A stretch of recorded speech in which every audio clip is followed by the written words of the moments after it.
Choice decides your circumstances, but circumstances never decide your choice. Welcome back to the show, everyone. I am so glad you're here. Grab your coffee, maybe you're on a long drive, maybe you're hitting the gym. Wherever you are, I want you to settle in. Because today, we are going to do something a little different. We are going to perform a deep dive autopsy on the human mindset. We are going to look at the invisible architecture that separates the people who build the lives they dream of from the people who spend their lives watching others live. We're digging into a book by Keith Cameron Smith called The Top 10 Distinctions Between Winners and Whiners. Now I know what you're thinking. Winners and whiners? That sounds a bit harsh, doesn't it? It sounds like a playground insult. But stick with me, because underneath that simple title is a profound philosophical framework. Smith isn't talking about winning a game of tennis or whining about the weather. He's talking about a fundamental dichotomy in how we process reality. He's arguing that whining isn't just an annoying habit, it is the single greatest enemy of victory. It is a solvent that dissolves your potential. The premise here is that success isn't an event. You don't stumble into success. You don't win the lottery of life by accident. Success is a journey of refining your mindset, of pruning away the weeds of negativity so that something substantial can grow. Smith wrote this book for 3 reasons: responsibility, purpose, and legacy. He wanted to leave a timeless guide for his children. And that's how I want you to listen to this today. Imagine you are receiving the cheat codes for life, handed down to you to ensure you don't waste your time on this planet. Let's start at the foundation. Distinction number 10. This is where it all begins. Winners take responsibility. Whiners play the victim. Now we hear the word, responsibility, a lot. It's a heavy word. But Smith breaks it down into a fascinating spectrum of control. On one side you have the arrogant view. I control everything. If it rains, I made it rain. That's delusion. On the other side, you have the victim view. I control nothing. Life just happens to me. I'm a leaf in the wind. That is the winner's home base. The synthesis, the winner's mindset, is right in the middle. It's the understanding that while you cannot control every event, you have absolute, sovereign control over your response. Winners do their absolute best and then trust that the right results will follow. It's a blend of hard work and faith. But why does this matter? Why is the victim mentality so dangerous? Because it's driven by fear. When you operate out of fear, you worry. Worry turns into doubt. Doubt creates division within yourself. When you believe you have no choice, you hand your power over to your boss, your spouse, the economy, or the government. You become a puppet. Winners, on the other hand, are driven by trust. They believe they always have a choice. Even if the choice is just how to frame a bad situation, that is still power. Smith has this incredible line. Choice decides circumstances. Circumstances do not decide choice. Think about that for a second. How many times have you said, I had to do it because of the situation? That's a lie. You chose to do it because of how you viewed the situation. Smith uses this beautiful analogy of the cause and effect loop. He compares our thoughts to seeds. Imagine your mind is a garden. It is fertile soil. It doesn't care what you plant. It will grow whatever you drop in there. If you plant poison ivy, the soil isn't going to say, hey, wait a minute, this is bad for you. It's just going to grow poison ivy. So, look at your life right now. Look at the fruit. Is your health suffering? That's a reflection of your dietary and exercise choices. Is your bank account empty? That's a reflection of your financial choices. Is your soul unhappy? That is a reflection of your thought choices. If you don't like the fruit, you have to change the seeds. You cannot keep planting negativity and expect to harvest joy. It is biologically and spiritually impossible. This leads us directly into the next massive distinction, number 9. Winners have what they want. Whiners want what they don't have. This sounds like a riddle, but it's actually about price. Everything in this life has a price tag. There is no such thing as a free lunch. Winners understand this. They look at the goal, they look at the price tag, and they pull out their wallet. They pay with hard work, they pay with discipline, and here is the big one: they pay with criticism. Smith identifies criticism as the price of success. If you are going to rise above the average will try to pull you back down. Whiners aren't willing to pay that price. They want the glory, but they don't want the grit. They want the result, but they don't want the rejection. There is a psychological rule Smith brings up here called the 20-40-60 rule, and I absolutely love this. It's a way to hack your fear of other people's opinions. Here's how it goes: when you're 20 years old, you worry about what everyone thinks of you. You're paralyzed by it. When you're 40, you stop caring what they think. You get a little bit of swagger. But when you're 60, you realize the ultimate truth. No one was thinking about you in the first place. Everyone is too busy worrying about their own lives. When you realize that, you become free. You stop living your life to please an imaginary audience that isn't even watching. Winners know what they want, and more importantly, they know why they want it. They have clarity. Whiners? They wander through life wanting things because they think they should want them, or because their neighbor has them. They lack the stamina to achieve the goal because the why isn't their own. It brings to mind that scene from The Pursuit of Happiness, you know the one, where Will Smith's character tells his son, "If you want something, go get it. Period." That is the winner's mantra.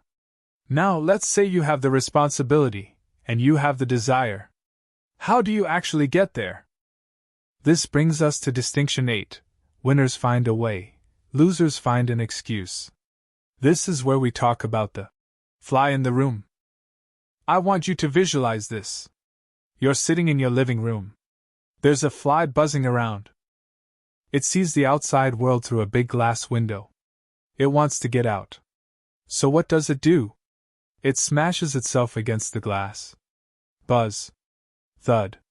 Buzz. Thud. It is trying so hard. It is putting in maximum effort. But it is doomed to die on that windowsill. Why? Because trying harder isn't the answer if the strategy is flawed. 10 feet away, the door is wide open. But the fly doesn't see it because the fly is obsessed with the obstacle, not the solution. Whiners are like that fly. They try the same broken strategy over and over, and when it doesn't work, they say, "Well, I tried everything. It's impossible." No, it's not impossible. You just lack the flexibility to look for the door. Winners focus on the result, not the method. If plan A fails, they don't change the goal, they change the plan. They go to plan B, then plan C, then plan Z. They are fluid. They have a vision of who they want to become, and that vision pulls them forward through the obstacles. This concept of vision is critical because it bridges the gap between the internal world and the external world. And that's where the book shifts gears. We move from the psychology of winning to the behavior of winning. Let's talk about distinction 7, and this one might hurt a little bit. Winners light up a room when they enter. Whiners light up a room when they leave. We have all met these people. The energy vampires. You talk to them for 5 minutes and you feel like you need a nap. They drain the life out of you with their pessimism and their complaints. Smith calls complaining a disease. It is a sickness of the spirit. There is a law at play here called the law of association. Birds of a feather flock together.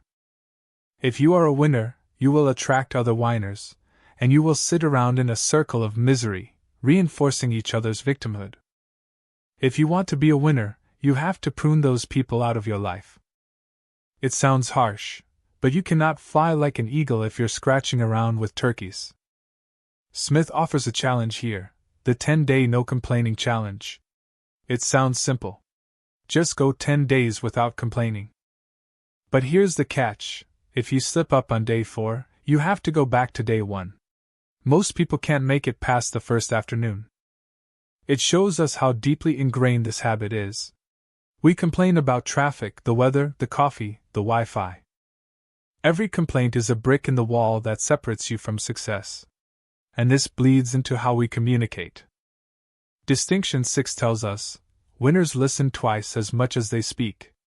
We have 2 ears and 1 mouth for a biological reason. The ratio is 2 to 1.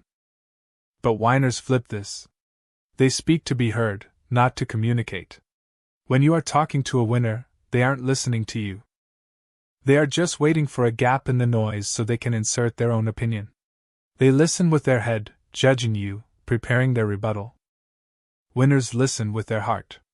They listen to understand. They listen for the emotion behind the words.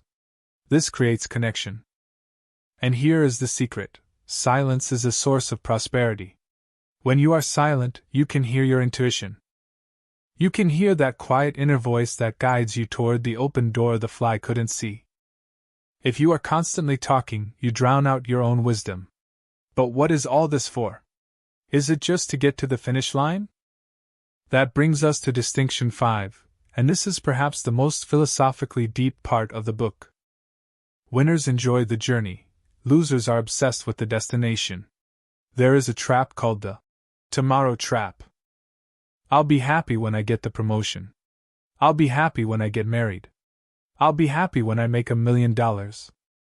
Let me tell you something, tomorrow never comes. It is always today.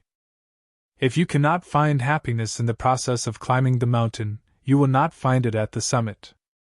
You'll get to the top, look around, and say, "Is this it?" Winners understand that happiness comes from 3 pillars: growth, gratitude, and focus.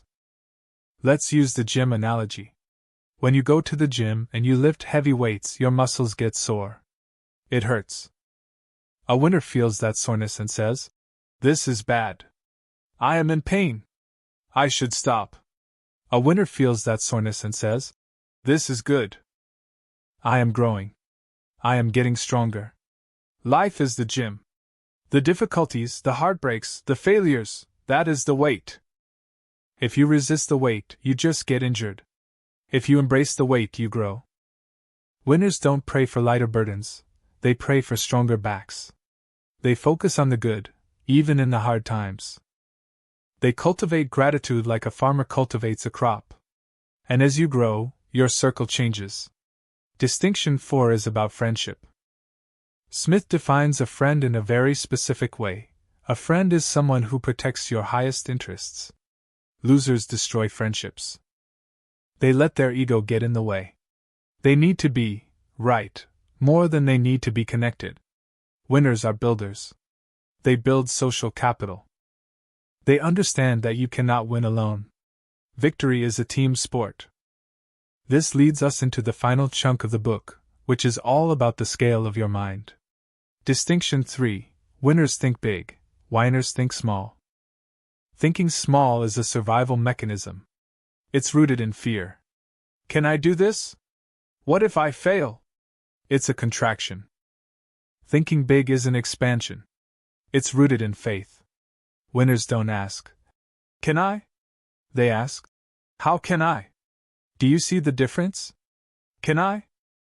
Allows for a no. How can I? Assumes the answer is yes, and simply looks for the method. Smith quotes Einstein here, saying that thinking is hard work, which is why so few people do it. It is easy to run on autopilot. It is easy to stay in your comfort zone. But the comfort zone is a cage. Winners are constantly pushing the walls of that cage outward. They are willing to be uncomfortable because they know that comfort is the enemy of growth. They understand the law of belief. You don't see it to believe it. You believe it to see it. Your belief is the blueprint. Reality is just the construction site. If the blueprint is small, the building will be small. If the blueprint is massive, you will find a way to build a skyscraper. So, let's bring this all together. What is the through line here? What connects the responsibility, the listening, the no complaining, and the big thinking? It is unity. Smith argues that unity is life, and division is death. Whiners create division, within themselves through doubt, and with others through complaining and ego. Winners create unity. They align their conscious desires with their subconscious beliefs. They align their actions with their values. They align themselves with other winners. This book isn't just a list of 10 things to do. It's a call to wake up. It's a mirror. When you look into it, you might see some winner traits staring back at you. I know I did. I saw the times I played the victim. I saw the times I complained about things I could change. But that's okay. Because remember distinction 10, you have the power of choice. You can choose right now, in this moment, to change the seeds you are planting. You can choose to stop being the fly banging against the glass. Look for the door. You can choose to stop buying into the tomorrow trap. Find joy in the struggle today. You can choose to stop being an energy vampire. Light up the room. It takes work. It requires you to pay the price. You will be criticized. You will be uncomfortable. But the alternative is to live a life of what could have been. And that is a price I don't think you want to pay. So, my challenge to you this week is simple. Pick one distinction. Maybe it's the complaining one. Try the 10-day challenge. See how it changes the atmosphere of your life. Or maybe it's the listening one. Go home to your partner or your kids and just listen. Don't fix, don't judge, just understand. Be a gardener of your own mind. Plant the seeds of a winner. Because the harvest? The harvest is a life of legacy, purpose, and joy. And that is a harvest worth working for. Thank you for listening. Go out there and win.